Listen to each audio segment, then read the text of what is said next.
Dreamscape presents Meant to Be, a perfect fit short story by Alison Bliss, narrated by Cassandra Myles.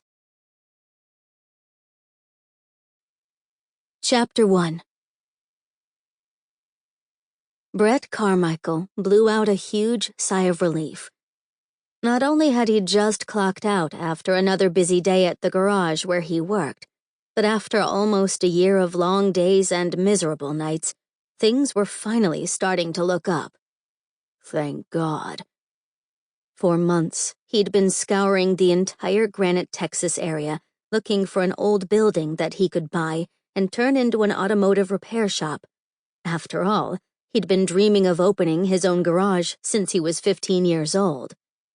Back then, he used to spend hours tearing old car engines apart and then putting them back together again just for the hell of it. Now, at age 30, he actually got paid to do it. Brett was a damn good mechanic, always had been, which was probably why almost everyone in town brought their vehicles to him when they needed work done. He had a great customer base, but oftentimes he was so busy that he had no choice but to pass some of the repair jobs off to another mechanic in the shop. He hated doing that, though, because he couldn't guarantee the other guys' work like he could his own. Sadly, not all mechanics took pride in their work like Brett did. He didn't randomly guess at what was wrong with a vehicle without doing some kind of research to make sure he was on the right track, and he didn't take shortcuts just because doing so would be easier or faster. He believed in finding the actual problem and repairing it correctly the first time rather than doing a half-assed job. That was one of the reasons he wanted to open his own business. The moment he found a suitable location, he planned to open a garage and hire a couple of great mechanics who held the same beliefs as he did and who would do things the proper way. But Granite was a small town, and finding a place for sale that met his needs hadn't been easy.